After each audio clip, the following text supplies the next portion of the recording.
The United Nations top human rights official is accusing Israel and Hamas militants of possible war crimes in the Gaza conflict.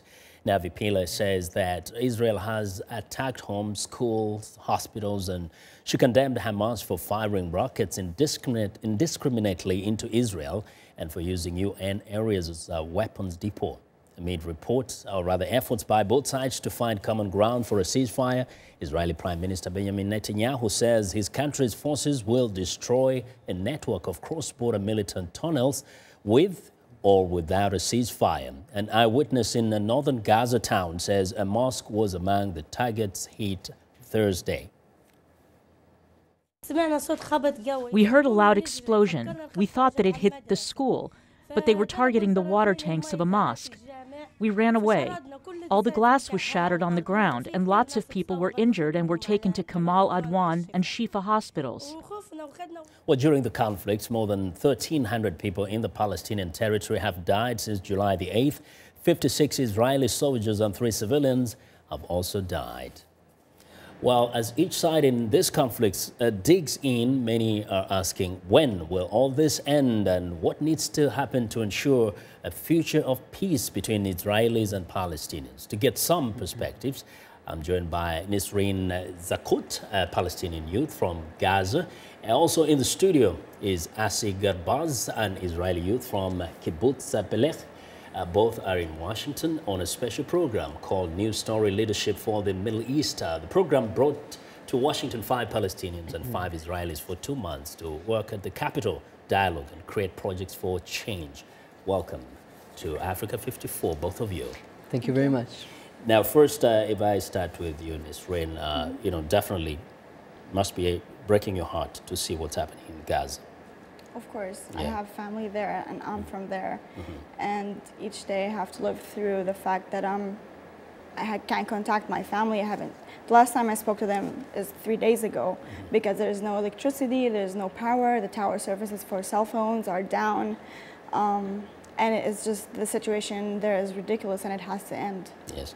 And for you, Asi, you know, there's a lot that is going on in terms of the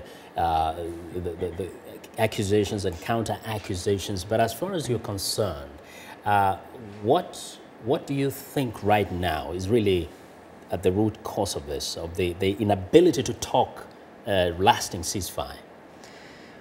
Well, that's a great question. The root cause, as I see it, is every couple of years, every once in a while, we get to a boiling point. Usually that boiling point happens because extremist sides of both societies are getting the hang and the lead of the public discourse. A war like is going on right now between Hamas and Israel cannot happen if the societies, the public behind two sides doesn't support it and do not endorse it.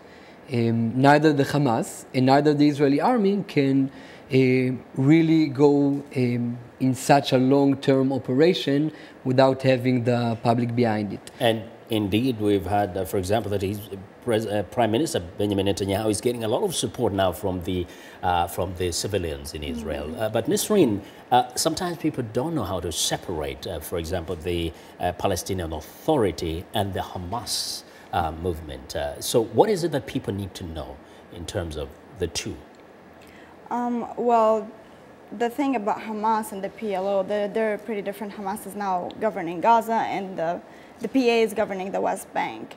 But I think what people are missing the most about the conflict, that this is not really about the tunnels. This is not really about the rockets that are firing from Gaza. This is about a much bigger issue, which is the blockade on Gaza. Imagine people living under a blockade for 9 years and they don't have any economic opportunity. They cannot go in or go out of Gaza. And things there are, the conditions of living there are unlivable. No one would want to live in Gaza. And a UN report that says in 2020 there would be no clean water to drink in Gaza. So imagine those people living under those conditions and no one is paying attention to them. There's something has to be done, and the PA has tried many times to reach out for peace through a lot of suggestions from other countries, but they're always getting the cold shoulder from the Israeli government. So attention needs to be given to Gaza, and that's the Gazan people think that this is the only way that people are going to pay attention to them. Now, when I look at the two of you, you know, you're peaceful, we talk, you're laughing together, but, you know, we know that on the ground, the older generation thinks differently, behaves differently. Now, Asi, what do you think has to happen between these two communities, these two societies, in order to have especially a bright and peaceful future? First of all, we have to have a resolution to this current boiling point of the conflict. We have to have a ceasefire, and that requires, it's complicated. It requires more than only one side, because from one side, I mean, me and Nisreen, we disagree about more than one thing. But one thing that I know that we can point is that both sides needs to feel secure, needs to feel that they get their basic necessities, and well, you cannot talk when rockets are raging, when war is raging. So there needs to be. So first of all, the second thing is that well, what we're doing here in Washington D.C. for us personally, I will talk for myself, is eye-opener experience, is world-changing. I mean, I've been to, I've seen many wars during my life in Israel. I still serve the army on reserves, and I was serving in checkpoints in the West Bank. But this is the first time that I experienced a war this way, through the eyes of Nisreen and her family, and every morning hearing the stories and being worried.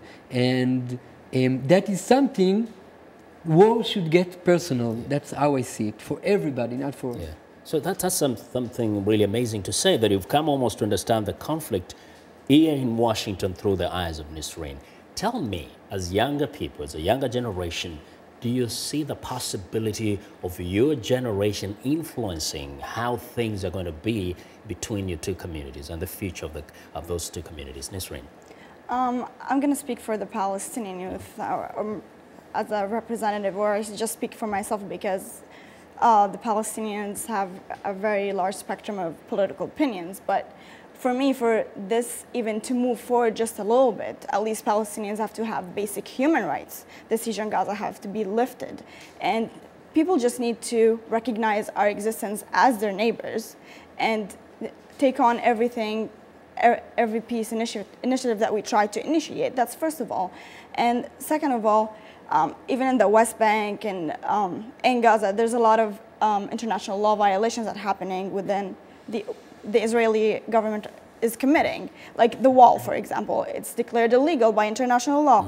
Also the settlements, and all of this has to stop in order for the Palestinians to gain trust in Israel and try to make a peace agreement. And, you know, I wish we had more time. We just have to end it right here. I want to thank you very much, both Asi and Nisreen. Yeah? Thank you very much. Thanks a lot for being here with us. Well, Nisreen Zakut is a Palestinian youth from Gaza, and Asi Garbaz, an Israeli youth from Kibbutz Belech, part of a special program called New Story Leadership for the Middle East. Thank you for being with us.